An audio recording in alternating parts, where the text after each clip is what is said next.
안녕하세요. 성경 통독을 돕는 바이블 가이드입니다. 우리는 계속해서 인물을 중심으로 성경을 살펴보고 있습니다.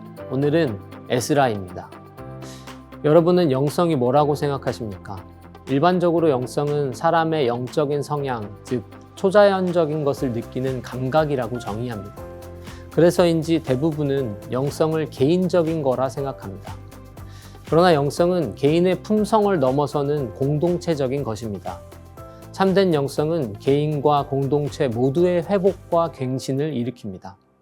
한 사람 안에 갱신과 회복이 일어나면 그 변화는 나 자신에게만 머물지 않고 내가 속한 공동체와 관계로 흘러가기 때문입니다. 우리가 기도하는 사람 한 사람만 있으면 그 모임이 나라가 바뀌는 줄 믿는다 고백하지 않습니까? 지극한 개인의 영성은 나라를 구하는 구국의 영성으로 드러납니다. 존 낙스는 기도하는 한 사람이 기도하지 않는 한 민족보다 강하다고 말했습니다. 물론 나라를 지키고 구하는 것만으로 영성을 평가할 수는 없을 겁니다. 그러나 내가 터에 있는 땅과 관계 안에 공의와 사랑을 심지 못하는 영성이라면 공허한 외침에 불과한 것인지도 모릅니다. 그런 면에서 보면 에스라는 백성과 나라를 회복하고 갱신한 참된 영성가였습니다. 에스라 때문에 이스라엘 백성들이 하나님의 말씀으로 돌아왔습니다. 에스라 때문에 백성들이 하나님의 율법을 따르기로 작정했습니다. 오늘은 이 에스라를 도우심과 갱신이라는 키워드로 함께 살펴보겠습니다.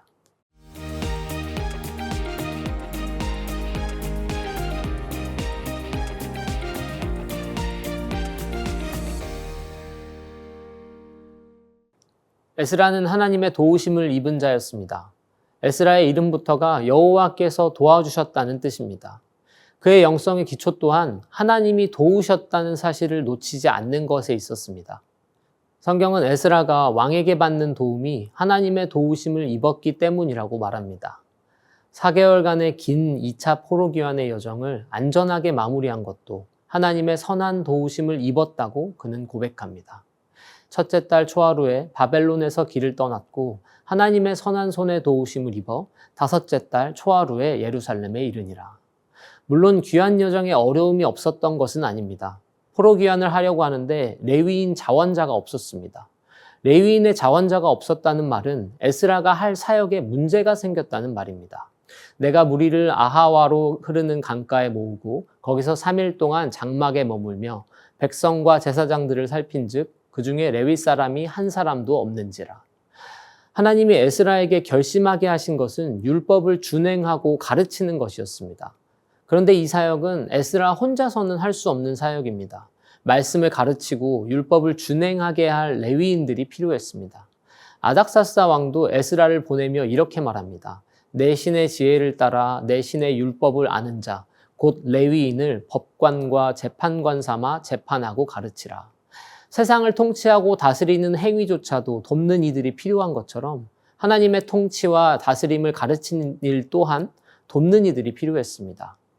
그 중요한 일을 할 사람들이 귀환을 결심하지 않은 겁니다. 실제로 포로 귀환자들은 유대인들의 10%에 불과했습니다.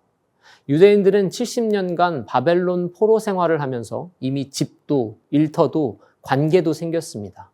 그걸 다시 다 버리고 돌아가는 일은 결코 쉬운 일이 아닙니다.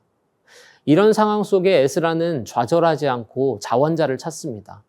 하나님의 도우심을 입어 사는 사람은 문제를 만나도 그것을 푸는 방식이 다릅니다. 문제 상황에 닥치면 그 사람의 영성이 드러나기 마련입니다.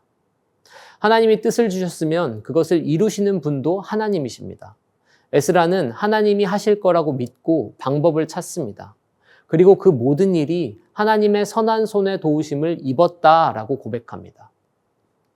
이 신앙의 기초가 든든하지 않으면 나와 하나님을 구분해서 생각하게 되곤 합니다. 하나님이 다 해주실 것처럼 손을 놓고 있든지 하나님이 나에게 다 맡기셨으니 내가 해야 한다고 생각하게 됩니다. 그 둘은 모순되는 것이 아닙니다. 참된 영성은 하나님이 하시는 것도 또 하나님이 나를 통해 하시는 것도 모두 하나님의 도움이라고 고백하는 신앙인의 자세입니다. 에스라의 또 하나의 키워드는 갱신입니다. 에스라를 통해 말씀의 갱신, 언약의 갱신이 일어났습니다. 갱신은 개혁과 차이가 있는 단어입니다. 회심이 회개를 포함하는 개념이듯 갱신은 개혁을 포함하는 개념입니다. 이런 차이가 그렇게까지 중요하냐라고 생각하실 수 있습니다. 그러나 에스라에게서 종교개혁과 같은 개혁만 발견한다면 그건 에스라의 영성 전체를 이해한 것이 아닙니다. 그렇기 때문에 에스라의 영성을 드러내는 키워드를 갱신이라는 관점에서 살펴보겠습니다. 갱신은 개혁과 부흥을 일컫는 말입니다. 개혁은 성경에 따라 삶을 새롭게 개혁한다는 의미이고, 부흥이란 하나님이 새롭게 하시는 초자연적인 역사, 즉 성령의 능력이 나타나는 말입니다. 개혁과 부흥은 따로가 아니라 동시에 일어나는 사건입니다. 갱신이라는 사건에 나타나는 두 가지 측면이라고 보아야 합니다. 그렇다면 어떤 갱신의 모습을 우리는 에스라에서 찾아볼 수 있을까요? 에스라가 여호와의 율법을 연구하여 준행하며 율례와 규례를 이스라엘에게 가르치기로 결심하였었더라. 에스라는 율법을 연구하여 준행하기로 결심합니다. 말씀의 갱신입니다. 참된 갱신은 말씀에서부터 시작합니다. 또한 하나님의 말씀으로부터 시작된 갱신은 다른 이들에게로 흘러갑니다. 이어 에스라는 이스라엘에게 율례와 규례를 가르치기로 결심합니다. 결국 하나님의 인도하심에 따라 에스라는 포로기환의 지도자가 되고 이스라엘의 영적 갱신을 이끌게 됩니다. 에스라가 귀환하여 직접 마주한 이스라엘의 모습은 경건의 형식은 있었지만 경건의 능력은 없었습니다. 왜 그랬겠습니까? 그들은 성경을 바로 알지 못했고 이방 종교를 겸하여 섬겼습니다. 그래서 하나님은 하나님의 말씀에 사로잡힌 에스라를 통하여 일하셨습니다. 말씀이 풀어 헤쳐질 때 에스라와 백성들이 큰 소리로 울며 회개하기 시작합니다. 그들에게 말씀의 갱신이 일어난 겁니다. 왜곡되었던 그들의 영성이 말씀으로 세워지기 시작했습니다.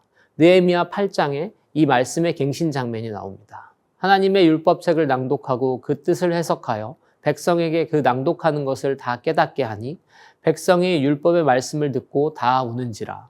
총독 느헤미야와 제사장 겸 학사 에스라와 백성을 가르치는 레위 사람들이 모든 백성에게 이르기를 오늘은 너희 하나님 여호와의 성일이니 슬퍼하지 말며 울지 말라 하고. 말씀의 부흥은 자연스럽게 삶의 개혁으로 이어집니다. 주변 민족들과의 혼인을 끊고 신앙의 순결을 회복합니다. 강력한 개혁 조치입니다. 거룩한 삶이 그 무엇보다도 중요하다는 것입니다. 에스라의 시대에는 영적 순결이 너무나 무너진 시대였고 하나님은 이스라엘 백성에게 엄격한 구별을 요구하셨습니다. 만약 말씀에 부흥이 없는 개혁이었다면 나라와 민족이 갈라졌을지도 모릅니다. 그러나 말씀의 부흥, 하나님의 주도하심이 있는 개혁이었기 때문에 나라가 새롭게 갱신되는 분기점이 됩니다.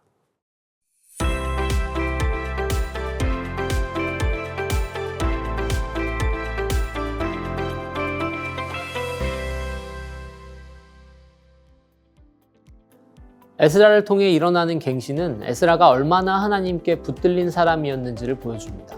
인간은 자기 생각과 이상을 관철하는 순간부터 타락하기 시작합니다. 아무리 위대한 대의 명분을 주장할지라도 하나님을 놓치면 그것은 악을 양산하는 도구가 될 뿐입니다. 하나님 없는 세상은 온통 어둠뿐이기 때문입니다. 참된 영성은 빛 가운데로 나아가는 것입니다. 말씀 가운데로 나아가는 것입니다. 빛이신 주님께 나아가 나의 어둠을 비추고 진리이신 주님께 답을 구하는 영성이 필요한 때입니다. 그러면 참된 갱신이 나에게서부터 시작됩니다.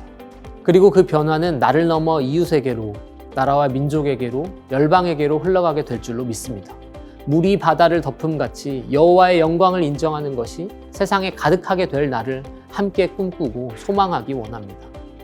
하나님의 도우심을 구하면 하나님이 말씀으로 나를 가르쳐 주십니다. 에스라와 같이 말씀이 해석되고 말씀이 성취되는 말씀의 사람 되시기 바랍니다.